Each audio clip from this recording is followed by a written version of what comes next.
महाभारत के कई ऐसे प्रसंग हैं जिनमें सुखी जीवन के सूत्र बताए गए हैं।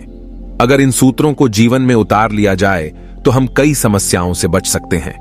नमस्कार दोस्तों, द डिवाइन थ्योरी में आपका एक बार फिर से स्वागत है। आज हम अहंकार से जुड़ा महाभारत का एक प्रेरक प्रसंग आपके समक्ष लेकर प्रस्तुत हुए हैं।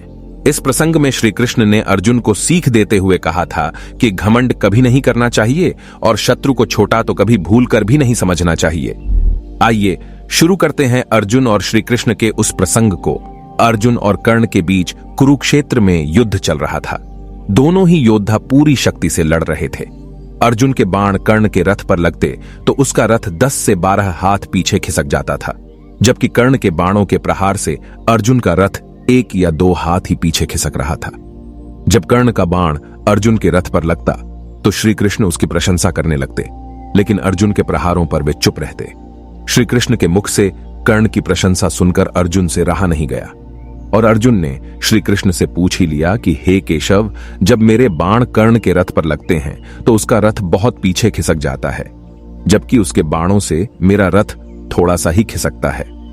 मेरे बाणों की अपेक्षा कर्ण के बाण बहुत कमजोर हैं, फिर भी आप उसकी प्रशंसा क्यों कर रहे हैं? श्री कृष्ण मुस्कुराए और कहा, हे पार्थ, तुम्हारे इस रथ पर मैं स्वयं बैठा हूं।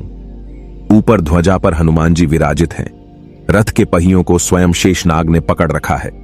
इन सब के बावजूद कर्ण के प्रहार से ये रथ थोड़ा सा भी पीछे खिसक रहा है, तो इसका मतलब यही है कि उसके बाण कमजोर नहीं हैं। श्री कृष्ण ने अर्जुन से कहा, हे अर्जुन, तुम्हारे साथ इस रथ पर स्वयं मैं बैठा हूं और कर्ण के साथ सिर्फ उसका पराक्रम है, फिर भी वह तुम्हें कड़ी टक्कर दे रहा है।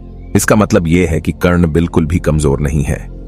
ये बातें सुनकर अर्जुन का घमंड टूट गया और अर्जुन ने अपने मन से श्री कृष्ण का नाम लेकर पूरी ताकत से युद्ध शुरू किया और अंत में पांडव पुत्रों की विजय हुई। चलिए अब आगे बढ़ते हुए शुरू करते हैं एक और कथा जो हमें यह सीख देती है कि कैसे हमें अपने गुस्से को कंट्रोल में रखना चाहिए और जीवन में किसी भी प्रकार के डर से कैसे विजय प्राप्त कर सकते हैं। तो आइए शुरू करते हैं। बात द्वापर युग की है। महाभारत का युद्ध होने में अभी कुछ समय बाकी था। कृष्ण और अर्जुन युद्ध की तैयारी में जुटे हुए थे। महाभारत के युद्ध के सिलसिले में कृष्ण, अर्जुन और भीम कहीं जा रहे थे। रास्ते में घना जंगल पड़ा और उसे पार करते करते रात हो गई। अंधेरा हो जाने के कारण तीनों ने तय किया कि अब आगे बढ़ना संभव नहीं है, इसलिए यहीं ठहर जाते हैं। सुबह होने पर आगे बढ़ चलेंगे। इस पर भीम बोले कि यह जंगल मायावी लगता है, इसलिए यहां ठहर तो सकते हैं, लेकिन यहां सोना ठीक नहीं होगा। कृष्ण और अर्जुन दोनों को थका हुआ देखकर भीम ने कहा, तुम दोनों सो जाओ, मैं जागकर पहरा देता हूं। इस पर कृष्ण ने कहा, थके तो हम तीनों ही हैं, ऐसा करते हैं बारी बारी से एक प्रहर जागकर पहरा देते हैं। सहमति होने पर कृष्ण और अर्जुन सो गए और भीम जागकर पहरा देने लगे। कुछ ही पलों में कृष्ण अर्जुन गहरी नींद में चले गए और तभी भीम को एक भयानक आकृति उनकी ओर आती दिखी। वह कोई राक्षस था।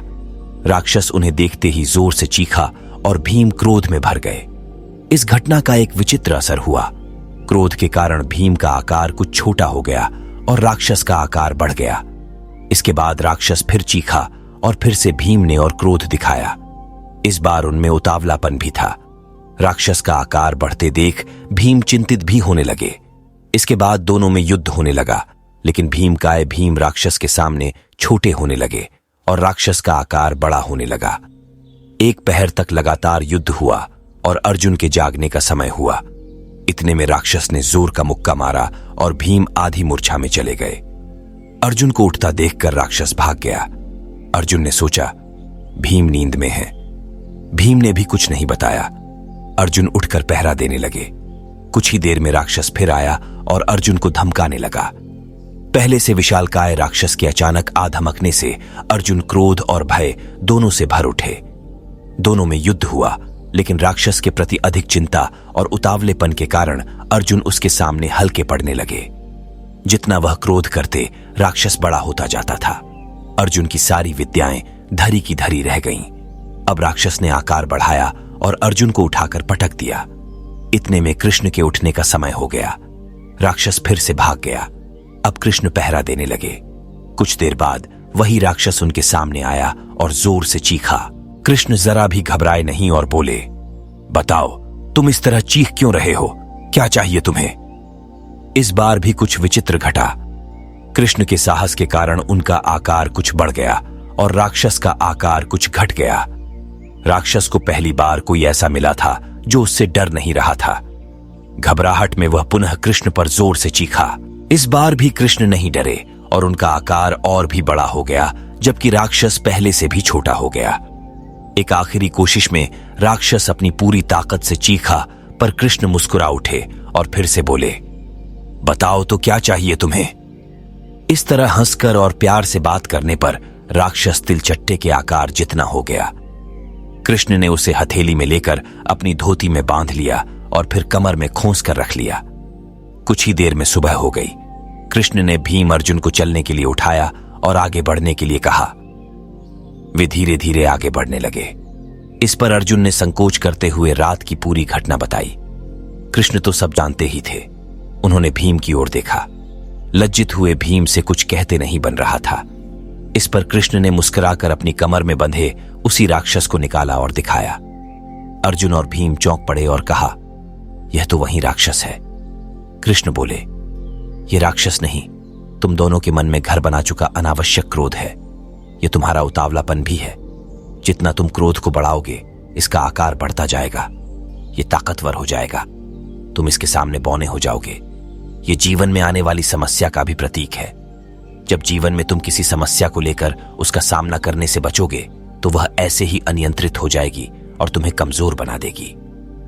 मैंने सिर्फ हंसकर इसका सामना किया, क्रोध बिल्कुल नहीं किया। इसी वजह से इसका आकार छोटा होता चला गया। इस कहानी से हमें यह शिक्षा मिलती है कि यह राक्षस वाकई हमारे जीवन में आने वाली समस्याएं ही हैं। विपरीत परिस्थितियों का सामना करने के बजाय सिर्फ उनकी चिंता करने और उन पर क्रोध करने से स्थिति और गंभीर हो जाती है। लेकिन अगर हम इनका हंसकर सामना करते हैं, तो यही समस्याएं धीरे धीरे छोटी होती चली जाती हैं और अंततः हम उन पर काबू पा लेते हैं। दोस्तों, आज की हमारी ये प्रस्तुति यहीं समाप्त होती है। उम्मीद है कि आपको यह प्रस्तुति पसंद आई होगी। ऐसे ही धार्मिक वीडियो देखने के लिए हमारे चैनल द डिवाइन थ्योरी को सब्सक्राइब अवश्य करें। धन्यवाद।